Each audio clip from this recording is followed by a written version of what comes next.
بسم اللہ الرحمن الرحیم۔ السلام علیکم ورحمۃ اللہ وبرکاتہ۔ امید ہے انشاءاللہ تمام احباب خیریت سے ہوں گے۔ آج انشاءاللہ ہم سبق نمبر 2 پڑھیں گے۔ سبق نمبر 2 میں ہم آغاز کریں گے سورہ البقرہ کا۔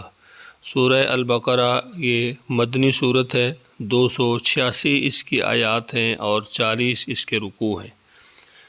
اعوذ باللہ من الشیطان الرجیم، بسم اللہ الرحمن الرحیم۔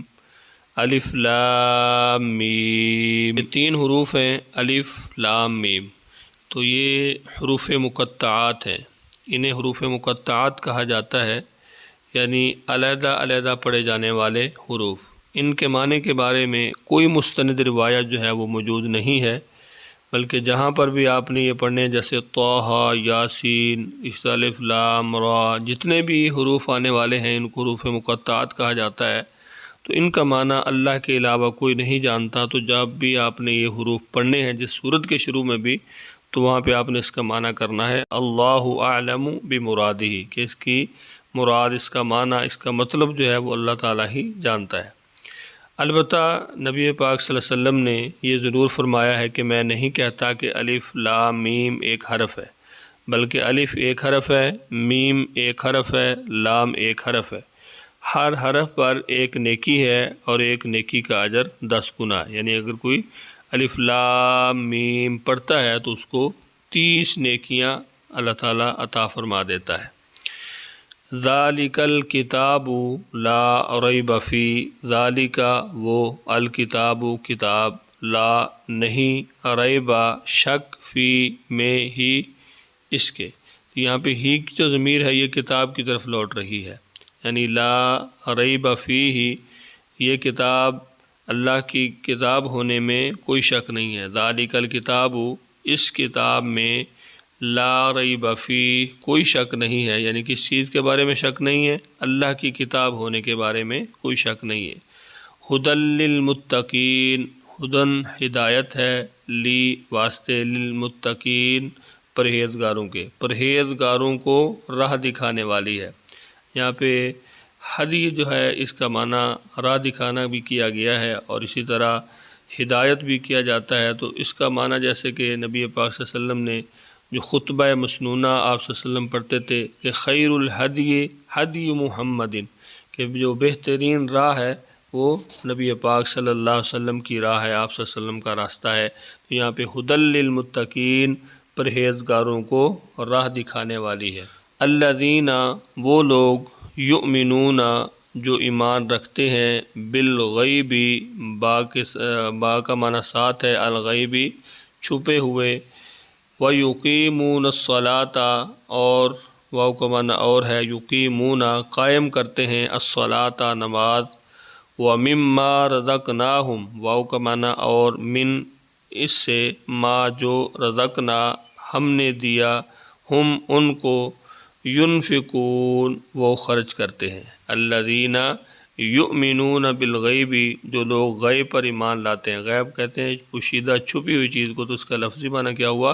چھپے ہوئے۔ تو اس کا باب محاورہ کس طرح ترجمہ کریں گے ہم کہ جو لوگ غیب پر ایمان لاتے ہیں، وَيُقِيمُونَ الصَّلَاةَ، اور نماز کو قائم کرتے ہیں، وَمِمَّا رَزَقْنَاهُمْ يُنفِقُونَ، اور ہمارے دیے ہوئے مال سے خرچ کرتے ہیں۔ وَالَّذِينَ، اور وہ لوگ جو، یؤمنون ایمان لاتے ہیں، ایمان رکھتے ہیں، بما، با کے نیچے زیر ہے تو اس کا معنی ساتھ ہے، ما جو، انزل اتارا گیا، الی طرف کا آپ کی، وما واو کا معنی اور ہے، ما کا معنی جو، انزل اتارا گیا، من سے، قبلی پہلے، کا آپ کے، واو کا معنی اور، با زیر ہے، با زیر بھی ہے، اس کا معنی ساتھ ہے، الآخرہ آخرت، ہم وہ، یوقنون یقین رکھتے ہیں، والذین، اور وہ لوگ، یؤمنون جو ایمان لاتے ہیں، بما اس پر، انزل جو نازل کیا گیا، الیک آپ کی طرف، جو اتارا گیا آپ کی طرف، ومن قبلک، اور جو آپ سے پہلے اتارا گیا، یعنی جو آپ پر اتارا گیا وہ کیا ہے؟ قرآن پاک ہے،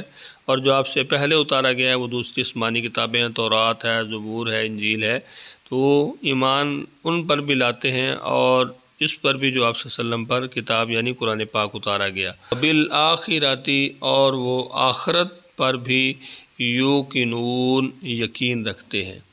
تو یہاں پر پچھلی کتابوں پر ایمان لانے کا مطلب یہ ہے کہ کتابیں انبیاء علیہ السلام پر نازل ہوئی، اب اپنی اصل شکل میں دنیا میں نہیں پائی جاتی، نیز ان پر عمل بھی نہیں کیا جا سکتا۔ اب عمل صرف قرآن پاک اور اس کی تشریح نبوی حدیث پر ہی کیا جائے گا۔ اس سے یہ بھی معلوم ہوا کہ وحی اور رسالت کا سلسلہ نبی پاک صلی اللہ علیہ وسلم پر ختم کر دیا گیا ہے، ورنہ اس پر بھی ایمان کا ذکر اللہ تعالیٰ ضرور فرماتا۔ اولئک، وہی لوگ، علی، اوپر، ہدن، ہدایت، من ربہم، من سے، ربی، ربہم، اپنے، واو کا معنی اور، اولئک، وہی لوگ، ہم، وہی، المفلحون، مراد پانے والے ہیں، کامیاب ہونے والے ہیں۔ اولئک، یہی لوگ، علی ہدی من ربہم، اپنے رب کی طرف سے ہدایت پر ہیں، واولئک هم المفلحون، اور یہی لوگ فلاح پانے والے ہیں، کامیاب ہونے والے ہیں۔ ان میں اہل ایمان کا انجام بیان کیا گیا ہے جو ایمان لانے کے بعد تقوی، عمل اور عقیدہ صحیحہ کا اہتمام کرتے ہیں، محض زبان سے اظہار ایمان کو کافی نہیں سمجھتے۔